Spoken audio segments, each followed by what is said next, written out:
Thank you very much for joining us, everyone. Today we're joined by an illustrious group of ASX Uranium juniors.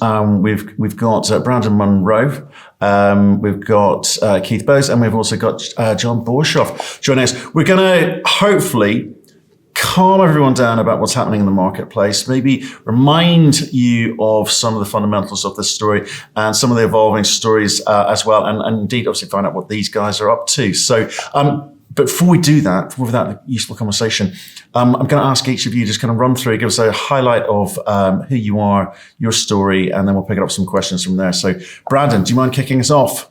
Thanks, Matt. I'm Brandon Munro. I'm the Chief Executive Officer of ASX-listed Bannerman Energy. We have the Etango 8 uranium project in Namibia. It's a very advanced project. We're just completing our DFS at the moment, and having been in country for about 15 years, done all of the feasibility work, all of the resource drilling, all of the metallurgy, and even run a demonstration plant for a few years. Thanks, Matt. My name's Keith Bowes and I'm the Managing Director for Lotus Resources. Lotus Resources is an ASX-listed company and acquired the Kayelekera asset from Paladin Energy back in March of 2020. The asset is a past producer. It's currently on care and maintenance, and we've spent the last 2 years or so really going through a number of technical studies, looking at opportunities to de-risk the project, all of which will be wrapped up in a feasibility study, which we plan to announce to the market in the next few weeks. Hi, Matt. Yes, my name is John Borshoff. I'm the MD CEO of Deep Yellow. We've got projects in Namibia. The flagship is the Tumas uranium project, which is months away from finalising a detailed definitive feasibility study. It's all going to plan, and we then will make our decision for the next step. In parallel with that, as you all know, we're finalising a merger with Vimy, and which is achieving one of our other big objectives in consolidation and diversifying our production footprint. Well, thank you very much, gentlemen.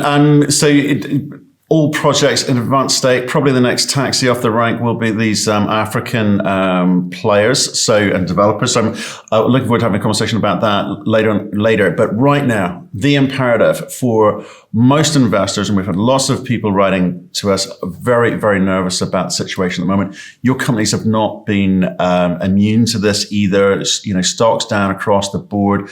What are you saying to your shareholders, Brandon? I think the message is quite clear. Most of our register are in the story because of the uranium thesis.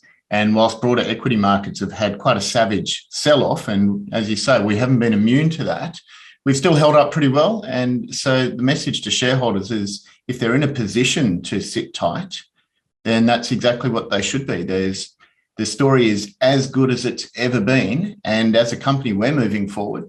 So regardless of the short-term pain that's being inflicted on people's watch lists right now, it doesn't change one part of the story for us as a company or one part of the story for us as an industry.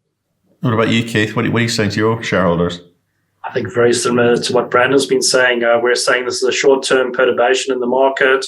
The long-term thematics are still very, very strong. We look at electrification, we're talking about zero carbon emissions. Those are still out there. The governments are still very, very pro in terms of that kind of activity. We'll get out of this. We'll be strong again. And we're looking forward to developing our project. And John, you're not shy on an opinion or two on this matter. And plus, you've been through a few cycles. I mean, is this just water off a duck's back for you, or is there something more serious and sinister? I think this is more one of the lightweight turnarounds, to tell you the truth. Everybody goes through these boom and bust. They're never pleasant. There's always sort of that bit of unknown and uncertainty people have.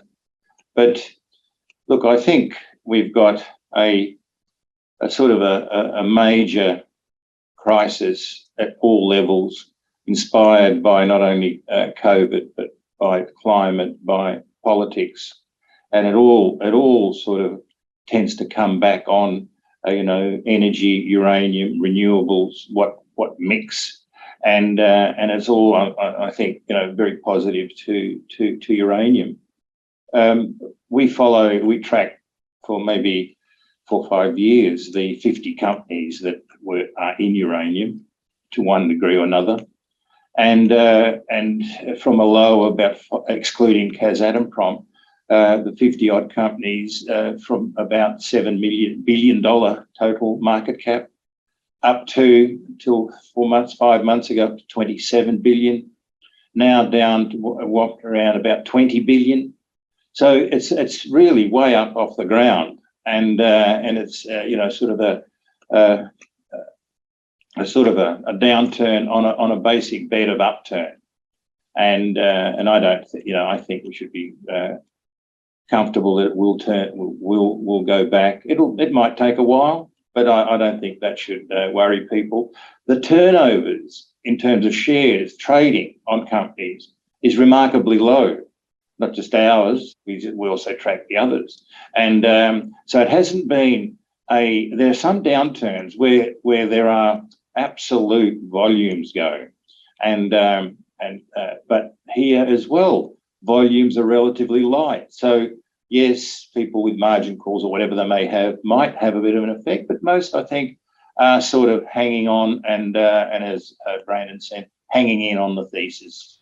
I mean, you guys in Australia are going through a sort of double whammy in that front at the moment, because you've kind of got tax loss season for you guys. Your end of year is end of June, right? So do you think moments like this are good for the sector in terms of, the shaking of the tree, the kind of the violent storm shaking things up? Does it help you rotate your share register into safer hands, or is it something that concerns you? I mean, Brandon, what do you make of times like this?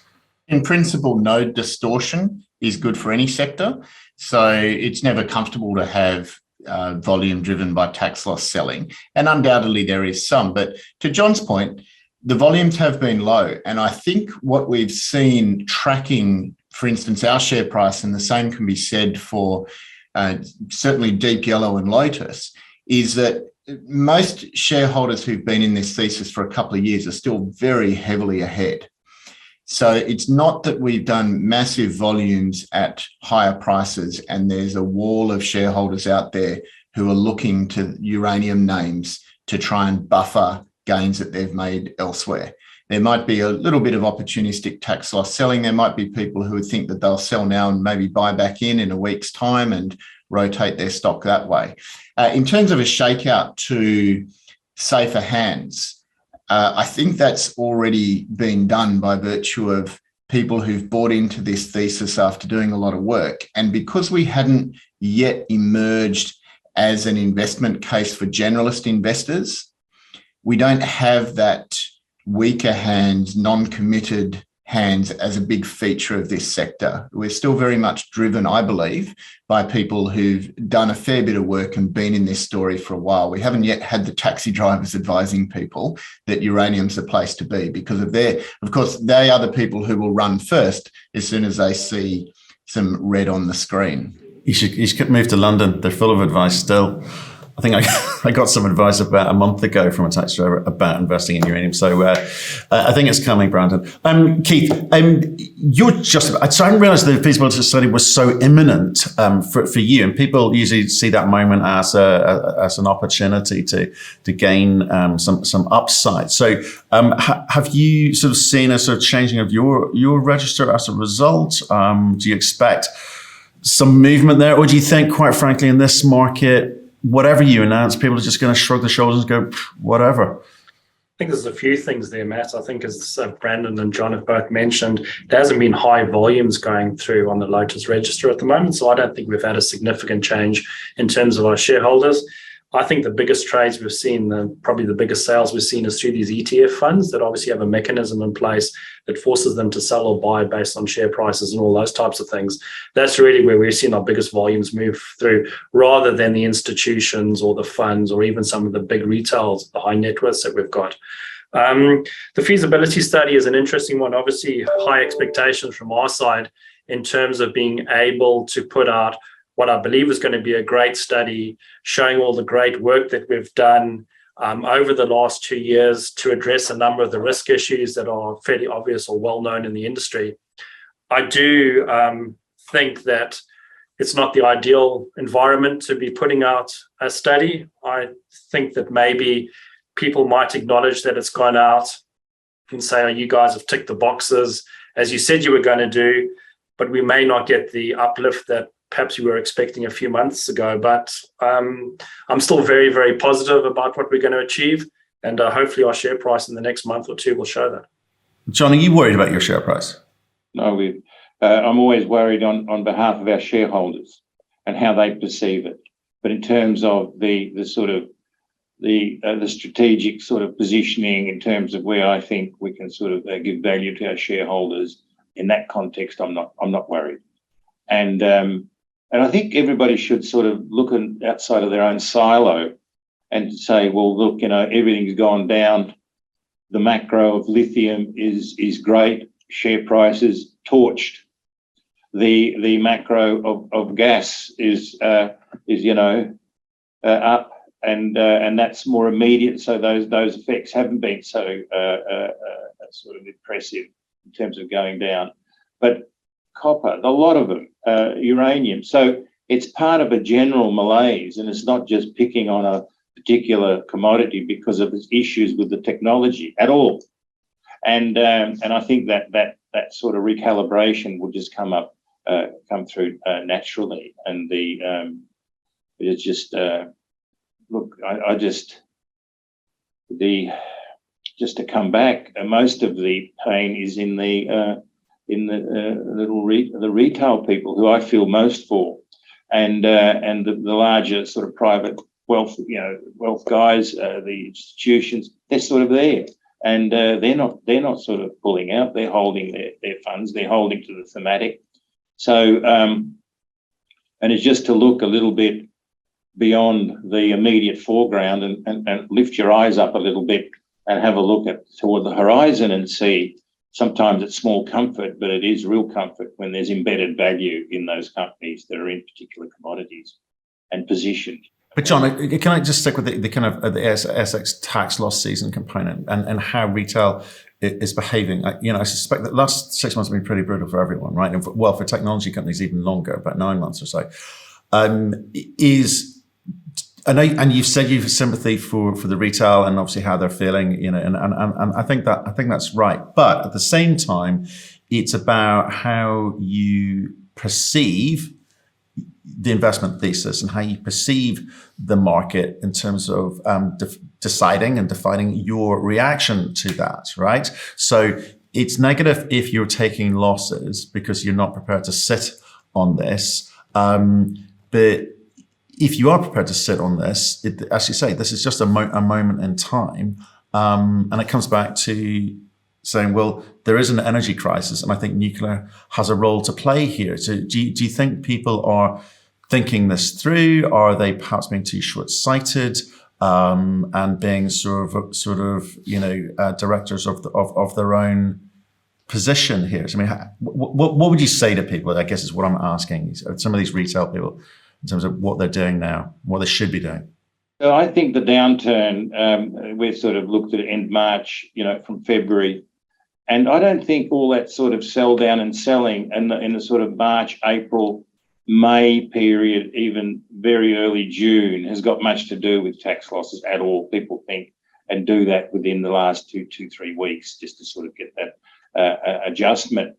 So, and I think that the areas where people look in tax losses is where something's been really torched and they can get a decent tax loss to make some offset to a profit they've made. And yes, although the uranium stocks have come down by 60%, whatever the number is, and there are people up there that are sort of have got a loss. Well, some of those guys are ringing me up and saying, well, look, we're thinking of buying. Do you think we've reached a sort of near bottom and to buy in and sort of average down and do these sort of things? So I think, yes, there's always a period of sort of tax loss selling, but I don't think it's that much, and it's hidden. It's a corrugation within the general movement of these stocks and that sort of sentiment that's applied now. Over. Okay, and okay, Brandon. So if we take what John and Keith are saying on that front, do you feel that there's an understanding of what the thesis is, because we see a lot of quite maniacal type commentary. Uranium bulls are probably, I think they're not doing themselves justice, because it's all sorts of wonderful claims, and they want to sell the idea, but it's almost too much. That's certainly what's coming into us. Like, are these guys for real, right? So there's a difference between enthusiasm with factual commentary, and then there's just too much, right? How do people new to investing or new to uranium investing, or perhaps some of the retail which have been slightly frightened off in recent times because they're nervous about the market and economy, how do they look at this on a fundamentals basis? Why is this the space to be in? I think the reason why we're still hearing the uranium bulls quite loudly is the fundamentals are still very, very strong. However, I agree with you, Matt. It doesn't help if the same record is continually played, because the world has changed, and investors are nervous if they can't pinpoint, well, what are the changes to the thesis that are occurring in this current environment? If investors are concerned about recession, they want to say, well, how does that change the thesis? Because it's not credible to just say the thesis is immaculately preserved. And that's interesting from a uranium point of view, because I can argue that it's a very defensive investment if your scenario that you're concerned about is a worldwide recession or an economic slowdown. The reason it's defensive is because there's an enormous investment of capital in nuclear power plants around the world. Forget the demand growth that we're seeing, which Keith referred to, which is enormously positive at the moment and hasn't been dented at all in the last couple of months. But if we just ignore the demand growth, then we've got an investment around the world that constitutes more than 10% of the world's electricity. And uranium fundamentally is driven as a supply story. It's a lack of supply over the next few years. So regardless of what happens with demand, or regardless of how optimistic you are on demand, that supply is what's driving the investment thesis.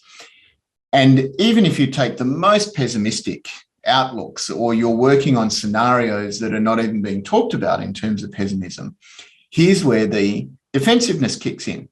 Because if you're operating within an energy crisis, first of all, the most important allocation of resources is towards energy.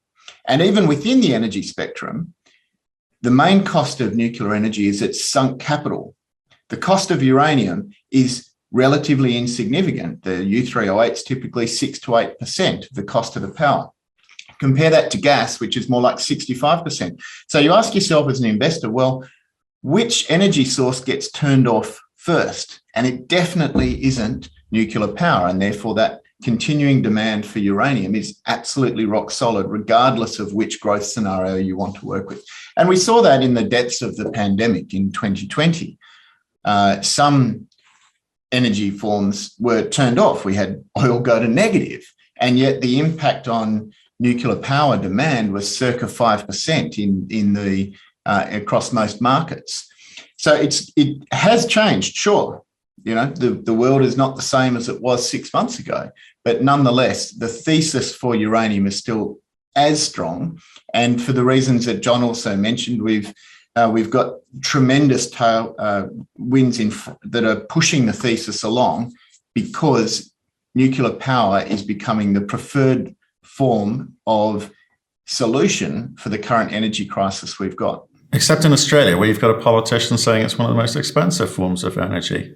The fact that they're even talking about it, Matt, just shows how much progress there's been. It's been a taboo subject in Australia for as long as I've been an adult. But you're saying he's wrong. You're saying he's wrong, though. Yeah, definitely. If we're talking about Chris Bowen, I'll call him out. He's been absolutely wrong.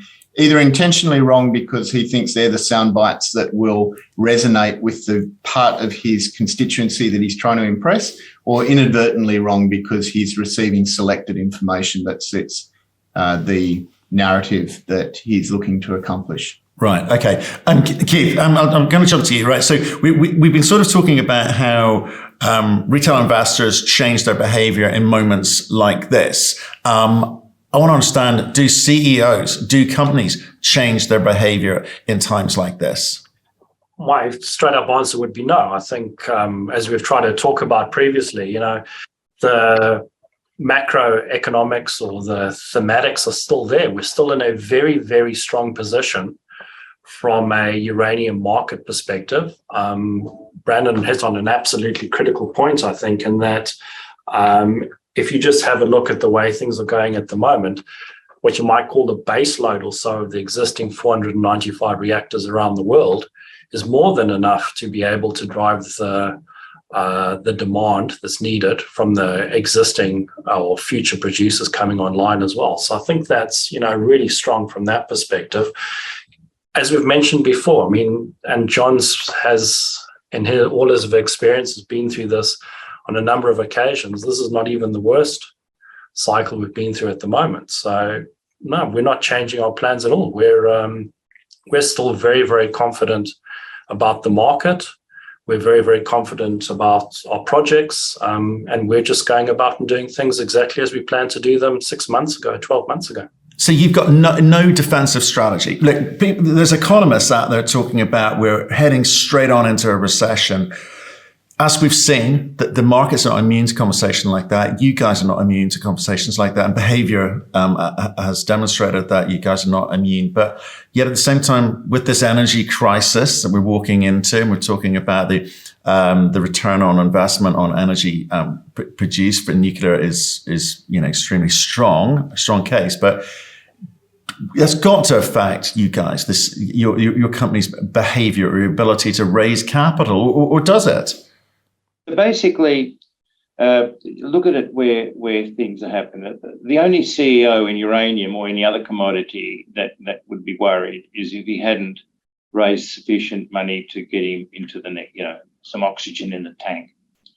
And some of those may have been caught a little bit because they're sort of recently in the system, but most of the companies have got sufficient cash to take them through a conceivable period of time, and not in a hibernation mode, but in an active, sort of progressing toward wherever their respective objectives and ours as well. So in that context, we're not going to the market. I think the real issue is to show that what is showing at the moment is the absolute fantastic nature of this nuclear. All of the shenanigans that are going on with fuel supply, with gas being short, with coal-fired power plants needed to come in Germany, those beautiful beasts are just producing electricity because they've got a fuel tank with 18 months in them. And they've got another sort of, at least one other replacement in them. So they don't sort of respond to the vagaries of, whether gas is not. And gas, what have they got? A 30-day cycle. I think coal is 7 days. So it has to be coming in every sort of on ships, on whatever you might want to do it. And so when you're looking forward, you're talking about a recession. And I'll pick up on something that Brandon said, that really the problem is supply. Demand is there, and particularly with units that are going to deliver once fueled up for another 12, 18 months. And it's really the demand that will be the big issue. And demand is such that these nuclear reactors, can be reloaded on the back of a truck. Whereas to refuel and with gas, you need bloody ships to come in, huge bloody things. And so just the nature of the product, just how it fits in within an undisturbed economy, how it then fits in with its attributes in a disturbed economy, one of short supply. Nuclear is there, supply is needed, diversity of supply with the Iranian thing. It means that outside of the old block, new uranium has to be found. And I don't think that's been bullish. I think that's been really realistic and taking advantage of the technology that you are part of and what attributes it has. Over.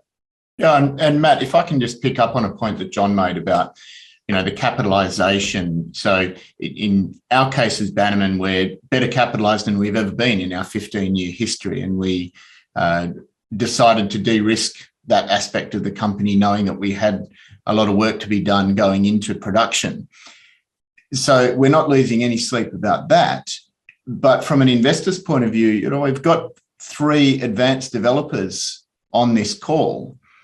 And if there's going to be an impact through thin capitalization of this sector, it's not going to be felt by the developers who've already done all of the work on their projects, who are now just into essentially a financing process. All 3 of us are now completing advanced feasibility studies. It's going to have the impact on earlier stage companies who might either still be exploring for uranium, or they might be trying to build out a resource, or they might be still going through the expensive engineering and metallurgical processes. And we've been there. We survived that period during the last bear market, and it's an incredibly painful process, even though in Bannerman's case, we were lucky to raise those funds predominantly during the last boom. So for a big resource like ours, we've done 360 kilometres of drilling. Now, to try and do that during a bear market is extremely value destructive. Unfortunately, we did all of that during the last boom. So I think we might see a reallocation in the sector away from companies that have got big expenditures in front of them. But I think what's more likely is that for the reasons that we've talked about, uranium will continue to be a favoured commodity, a favoured asymmetrical investment proposition within the broader energy theme. And I think what I'm hoping from the industry's point of view is that these difficult times for raising capital are a fairly temporary aberration. Right. Okay. And Keith, I want to come back to you because it was part of the question I asked you last time, which is around funding. So if I'm an investor looking in, I'm looking at a market like this, I'm going, how on earth are these guys going to get funded? If they do raise money on the CapEx side, it's going to be value destructive for shareholders because it's going to be really dilutory because they get the stocks where they are today. It's not good news. So you've got a low CapEx project, but you are a significantly advanced developer here. So in terms of timing the market, timing the raise, and if indeed the capital is going to be there for companies like yours, I mean, what would you say to investors? I mean, I think the first comment to raise is that, I'm just talking from Lotus's perspective, there's certainly enough money in the kitty for us to go for 6 to 9 months. There's no doubt about that. So there's certainly no reason for us to pull a trigger on a raise anytime soon. If we do decide to pull a trigger on a raise, it would be specifically to do the execution of the project. As you did mention, Lotus's, or one of the things that we liked about Kayelekera was the fact that it is a low capital restart. So we're talking $50 million for a refurbishment, maybe another $30 or $40 million for some of the other work that we're doing there. So it's probably not as dilutive as maybe some people think at this point in time. And of course, there's also the debt funding opportunities to go through as well. And we know, we did a roadshow a couple of weeks ago. We spoke to a number of funds, a number of institutions, and there's certainly no lack of appetite in terms of providing funding. Of course, the question is always going to be at what price you're going to do it, but certainly there are more than enough institutions, funds, high net worth individuals there who are more than willing or have more than enough level of comfort in terms of the uranium thematic going forward that they want to be able to invest in uranium. I don't think raising funds is going to be particularly difficult at this stage. And as I said, it all depends on the price. And I think we're probably in a relatively, I hope it's a short-term downturn at the moment, but hopefully within the next 6 months or so, we're going to see the prices start to recover. And I don't see raising money being an issue from that point on. Are you concerned about the cost of money, John?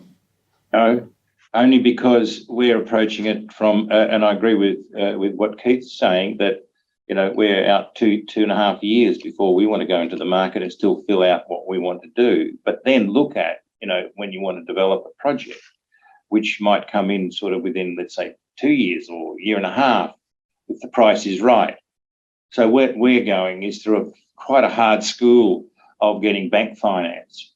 Real bank syndication and people that we've worked with before that want to be in.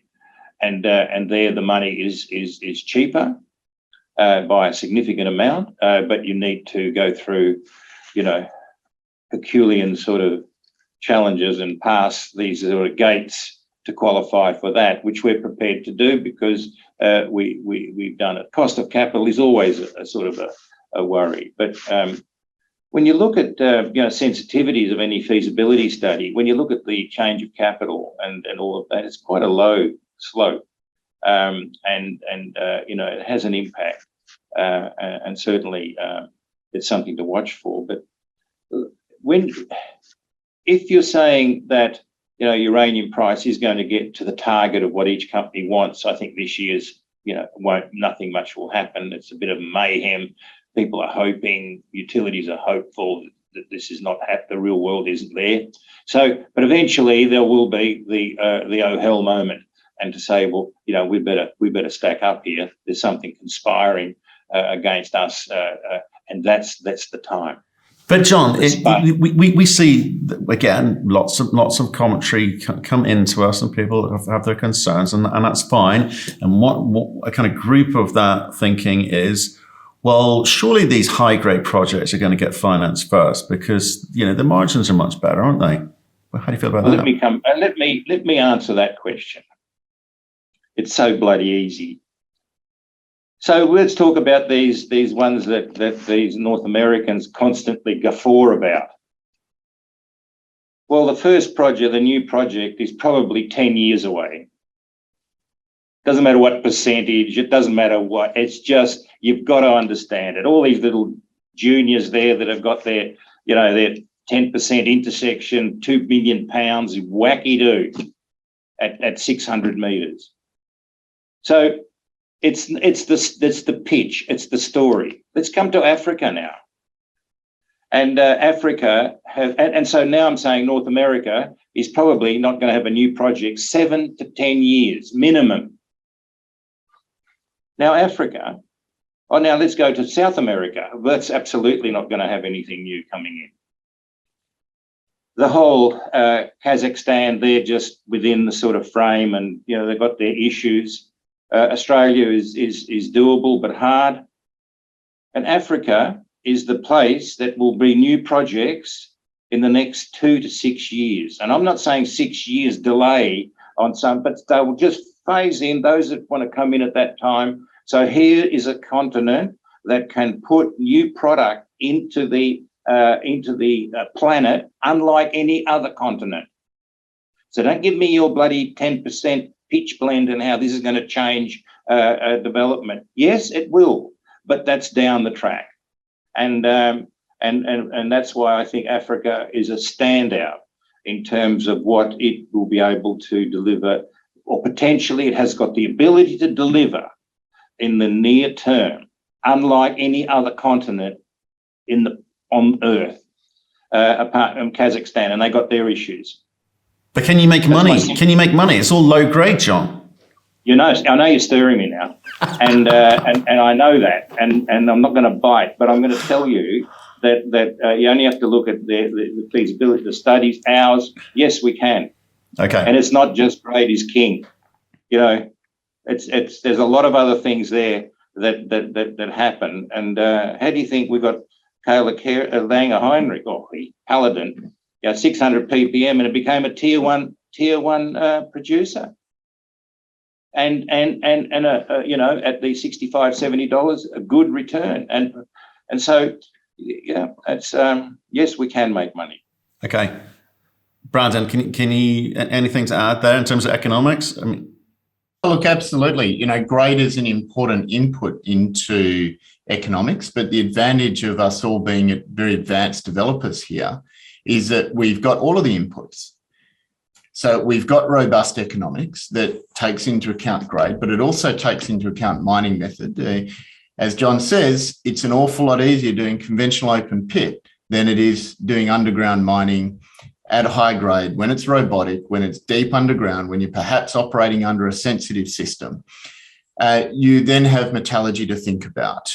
And the reason why Namibia has the lowest grade mines in the world is because those grades have very achievable metallurgy. And so in our case, We've got exceptionally good metallurgy that can be heap leached, and we've demonstrated that through a pilot plant for 4 years. You've then got access to port. So you can have the best grade in the world, but you can't actually make money mining a spreadsheet. You have to be able to mine the deposit. So you've got to have port access. You've got to have Class 7 shipping capability, as we have in Namibia and as we've had before in Malawi. You've got to be able to get infrastructure to site. And Namibia is tremendously endowed with infrastructure all around where John's project is and where Bannerman's Etango project is. When you come to open pit mining, your key cost differential is your strip ratio. So in our case, we're very lucky because the project presents at surface. So the stripping ratio is very, very low, particularly during the years when we'd be paying back financiers. So the point I'm making is, yeah, grade's very important if you're looking at drill results for a pre-discovery intersection, because it's the only data point that you've got except perhaps the jurisdiction. But once you've done your definitive feasibility studies, you've got so many data points that you shouldn't just look to the grade. What you should look to is the costs and the quality of the feasibility work that's been done and the quality of management and all of the surrounding circumstances that dictates whether you're going to be mining a mine or whether you're hoping to be mining a spreadsheet. Okay. And so Keith, I'm going to turn to probably each of you and say, and you know, I know you've been very generous and magnanimous and talked about Africa more broadly, but I'll let you kind of finish off and say, right, so Keith, as far as you're concerned, you have a story which is based on strong fundamentals feeding into the, whether it be the zero emissions narrative in the marketplace or the cost of energy argument, etc. We'll take that as read, but specifically, your project is a strong fundamental story. Why? I think there's 3 or 4 points that we can talk about Kayelekera and why it's a strong project. I think the first of all, the fact that it is a past producer is very, very important. And when we were looking at projects around the world, I think that was one of the first boxes that we wanted to tick. We want to have confidence that the product that it produces is going to be saleable and that you're going to be able to produce at the required rates or at the design rates going forward. I think Brandon mentioned a couple of things which are really important as well. We've got an open cut mine with a very low strip ratio. So even though grade may normally be considered king, I think strip ratio and the ease of mining is also a very, very important variable to talk to. We look at things like the met. The met at Kayelekera is good. We recognize there are some things we need to do some work around, things like acid consumption and all that, but we have certainly identified those sort of issues and have been working hard on ways to try and reduce that acid consumption, or most more importantly, make better use of the acid that's been added to the circuit. We talk about logistics. There's previous logistic routes for getting the material out of Kayelekera and out to Namibia, which are well known and have been used, so there's reduced risk associated with that. I think one of the other things, and maybe when we talk about the North American stuff that John was talking about as well, I know from some of the other projects that I've been involved in North America over the last 5 or 6 years, just the availability of labor in North America is going to be an absolutely huge issue for these projects going forward. I think the labor issue is less in Africa. And I know from the conversations that I've already had with a number of players in Malawi, there is already a load, or let's say a number of people there who worked previously at the asset who are looking to come back and work there. They've already submitted resumes. They're already making approaches to us, asking us when we're going to restart so they can look for that future employment. So I think those are the things that we're looking for. And that's what why we like the project so much. Thank you. And John, what about you? Well, ourselves is that, when we chose the tumors, we believe this is it's a facsimile of Langer Heinrich. We have it's the same ore body. In fact, we've got 2 or 3 ways that we hadn't had time to improve on Langer, which we're applying to tumors. So we're on a bed of knowledge there that it's not something just new to us in a new area, in a new region. And so basically we're as familiar with that without basically having the infrastructure there. And I know that's important, but the real importance is the risk of thinking how this thing will deal. So I think that on that, we're very confident. The other thing is that these countries, and I'll talk on behalf of Malawi as well, which I feel I can, and Namibia, of course, is that people believe that these countries will allow uranium to be delivered, and in regions where there's been no prior history of uranium mining, and where people are starting off fresh, blank, educating everybody that walks in, governments and all, that becomes a harder task. So one of the reasons why, and I'll come back to Africa, Niger is there, Malawi is there, Namibia for sure, it's had a long history. So they're and that then means that Namibia or Africa will be investable.